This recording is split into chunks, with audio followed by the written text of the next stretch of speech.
Wiggy wondered 20 years ago and she's back. He fixed the bigoted busboy 3 years ago and now he's back. 2-3 years ago. He's not a good fixer.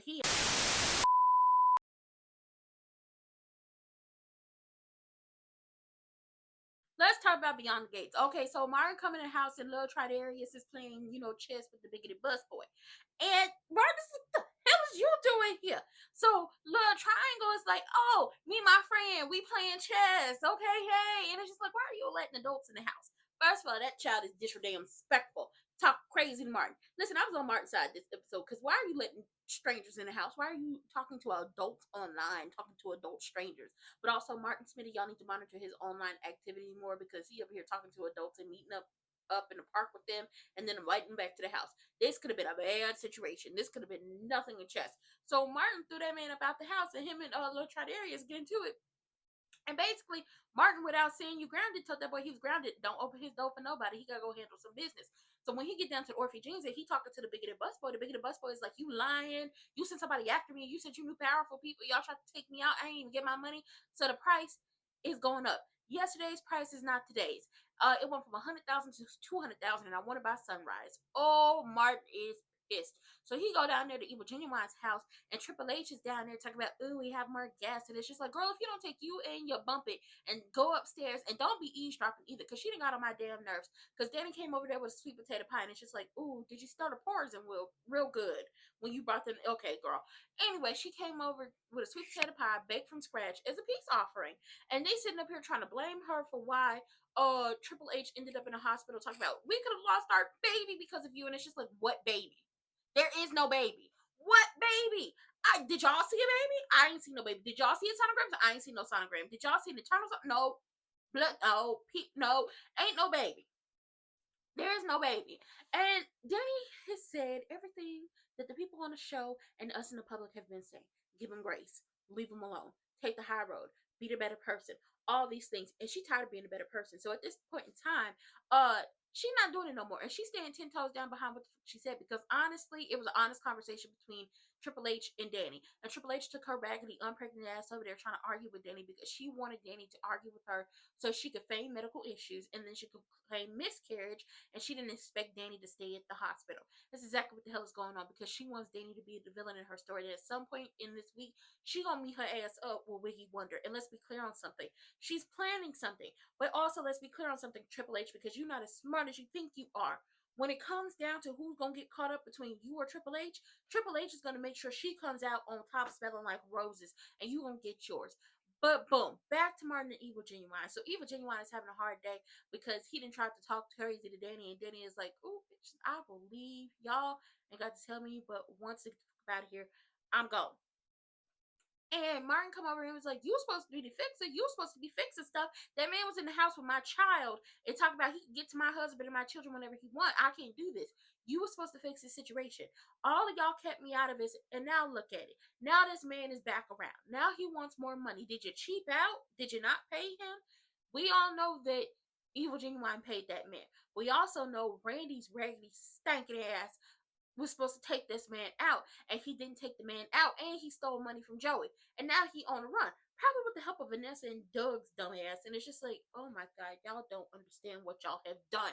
So Joey is counting the money is gone. He called him alone like, hey, I need you to find Randy, and I need you to find him now, because he didn't took the money, and now it's a whole bunch of issues.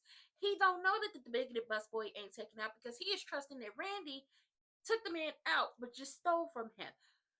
So as Evil Genuine is trying to calm Martin down, and Martin is like, no, I'm not going to calm down, because if this was your wife, if this was your children, you would feel some type of way. Fix it. You talk about you to fix it. You don't seem to be a fixer. You ain't fixed nothing. And somebody down there on the phrase Beyond the Gates talk was like, you know what? He fixed Wiggy Wonder 20 years ago and she's back. He fixed the bigoted busboy 3 years ago and now he's back. 2-3 years ago. He's not a good fixer. He ain't. So when Martin leave and Martin go back home, where Lord Tredarius and Martin get into it again, and Martin would like can't tell his son what's going on, and the little boy stump up the stairs. It's just like, Martin, what the hell you gonna do now?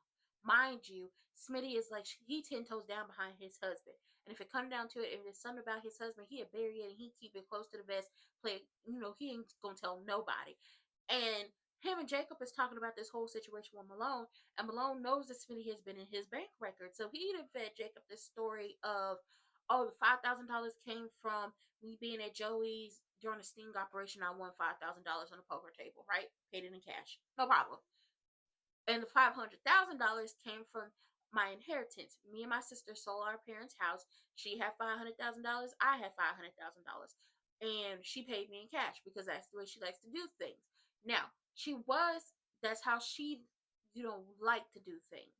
And he was speaking in past tense. Yes, like he said, she passed away 2 years ago due to cancer, and it was like, and the best way to say what happened to her money is it went towards medical bills and her burial cost and all that, and getting her heads done, all of those things, right?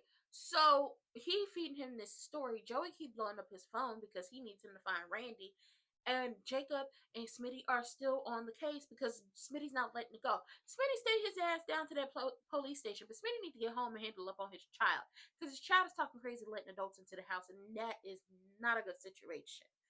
So Evil Genuine calls Joey and lets Joey know, I thought you said this situation was handled. And he was like, it is, it is handled. And, it seems like he ran off with the money. Well, he didn't do what he was supposed to do. He didn't take old boy out. He didn't take that bus boy out. That bus boy is still alive. Yes. And he said, fix this or we all screwed. So now everything is burning up around everyone. And the grand resistance of this episode, and I said, yes, I love it, is when Andre and Nurse Ashley get to Uptown. In Uptown, sitting at a table is Shanice, looking good. I want more of her. Y'all know my end game is for her and Evil Genuine to be together and to be like Palmer and Opal from All My Children. That is my end game. But she was sitting there with Derek, and her and Derek actually have some chemistry, and we actually got to learn something about Derek. This show has been on since February, and we didn't really know why Derek decided to be a firefighter until now. We learned that, he lived up the street or down the street from a fire station. He used to go outside all the time and watch them, go off to fires and do work and all that stuff. And one day a firefighter invited him to come check out the firehouse and hear the stories. And he just wanted to help people. So boom, he's a firefighter. We learn more about Shanice and why she's a, overachiever, and why she became a nurse and why she became a physical therapist. She loved mysteries as a kid, but she also wanted to help people. And solving medical mysteries help people. So we learn a lot about them. They have really great chemistry. They gonna go on another date. Ashley over there with a stank ass look on her face and a little jealous, talking about, we was on a budget and we did this and we did that. And it's just like, girl, that's too much. And we didn't really learn anything about Andre because we already knew that Andre lost his parents. Well, we learned that he lost them as adults. I thought he lost them as a child, but he lost his parents as an adult. He got all this money from them, so he never had to work again, and all his money that he makes from taking pictures goes to the charities that they loved and supported in their names. But we already knew that aspect of it. But when it comes down to it, they over here touching hands and being all giddy, and it's just like the chemistry that was felt between them before isn't there anymore. And that's when Danny comes in, and Danny sees them, and she slams all her stuff on the bar counter and is looking, and it's just like, ooh, crash out, Danny, in 5, 4, 3, 2, on your ass, baby Lorenz Tate. She about to be on your ass. I wonder if she gonna blame Nicole for this, for putting, a little mind game, a little trickery, a little, thing in the game. This is messy, but I love it.